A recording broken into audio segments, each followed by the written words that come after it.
Bismillahirrahmanirrahim. Assalamualaikum warahmatullahi wabarakatuh. Baik para mahasiswa yang Ibu banggakan, hari ini Ibu akan memberikan feedback terkait materi 3 dan materi 4 yang sudah Anda presentasikan tadi pagi, yaitu tentang model nested dan model sequence. Semuanya harap untuk menyimak penjelasan dari Ibu.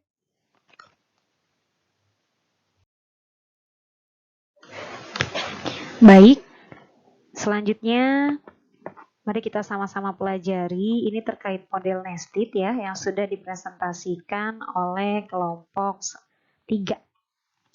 Secara garis besar, presentasinya sudah bagus dan diskusinya juga sudah mulai terarah.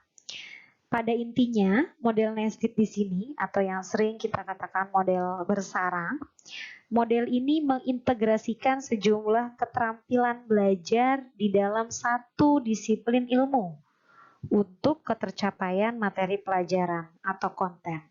Jadi yang harus Anda garis bawahi, model nested ini hanya pada satu mata pelajaran.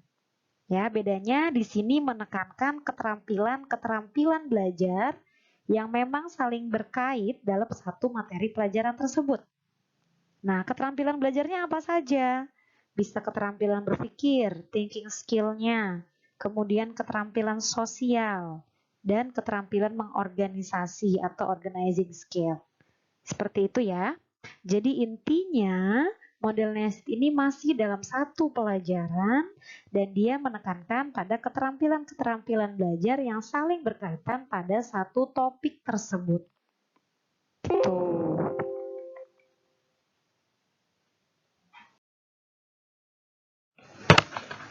Baik, di sini sudah terlihat ya. Di sini ada beberapa jenis keterampilan yang dapat dipadukan.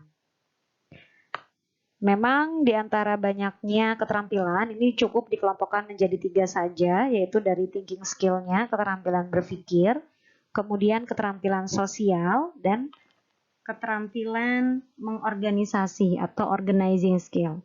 Nah, di antara keterampilan-keterampilan ini, di sini ada banyak kata kerjanya yang nanti dapat kita jadikan acuan ketika kita membuat desain untuk pembelajaran nested itu sendiri.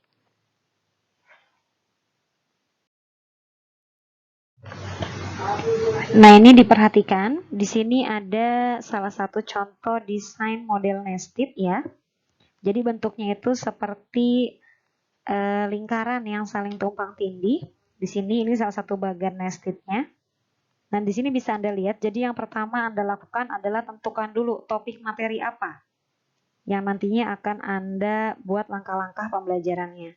Misalnya di sini Ibu mencari topik dalam satu mata pelajaran, di sini Ibu misalkan mata pelajaran matematika, kontennya itu tentang pengolahan data. Nah, kemudian di sana Anda analisis. Misalkan dalam konten pengolahan data ini, kira-kira keterampilan belajar apa saja di antara ketiga jenis tadi yang dapat kita kaitkan atau yang bisa kita padukan di sini. Dalam pengolahan data, di sini ada kita padukan antara thinking skill dengan organizing skill, di mana thinking skill-nya ini ada pada kata kerja mengelompokkan. Ya. Kemudian dalam organizing skill-nya ada pada kata kerja membuat diagram atau bagan. Nanti pelaksanaannya, misalkan pada topik pengolahan data, guru meminta siswa untuk menuliskan data berat badan teman-temannya satu kelas, misalkan. Nah, nanti dari situ kemudian guru meminta mereka untuk membuat bagan atau diagram batang. Jadi dikelompokkan nanti mana yang beratnya sekitar 20 kg, mana yang beratnya sekitar 25 kg. Dikelompokkan, kemudian dibuat diagramnya sehingga diketahui mana berat tertinggi, mana berat terendah. Jadi pembelajarannya seperti itu, secara terpadu, di mana terdapat keterampilan belajar yang kita kaitkan pada satu konten materi tersebut. Tentunya dalam satu mata pelajaran. Paham ya? Tadi Ibu lihat di dalam diskusi kalian, itu ada yang menanyakan tentang bagaimana kalau misalkan dalam pembelajaran bahasa Indonesia.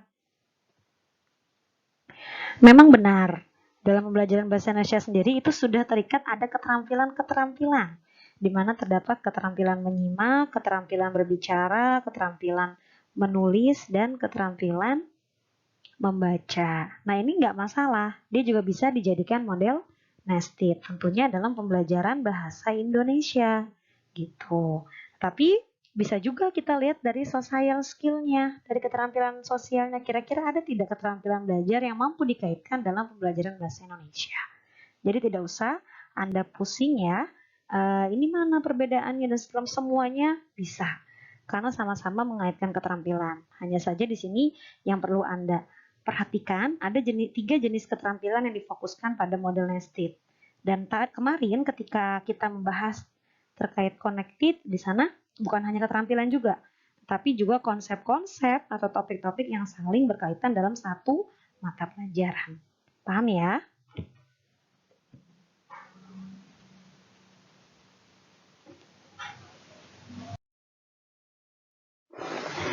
Oke, selanjutnya kita membahas terkait model sequence. Ini yang sudah didiskusikan tadi pada kelompok 4. Ya, ini juga sama, ini sudah baik ya. Hanya ini di sini Ibu memberikan feedback saja, penguatan pemahaman agar kalian benar-benar lebih paham sebenarnya apa sih yang dinamakan dengan model sequence. Model ini termasuk salah satu model pembelajaran terpadu yang menekankan pada urutan karena adanya persamaan-persamaan konsep walaupun mata pelajarannya berbeda. Nah, di sini terdapat perbedaan jelas sekali bahwa model sequence ini tidak hanya pada satu mata pelajaran melainkan lebih dari satu, yakni cukup 2 mata pelajaran saja. Nah, di sini ini ya yang perlu Anda garis bawahi, jadi terdapat persamaan-persamaan konsep ya di antara 2 mata pelajaran sehingga nantinya kita urutkan gitu.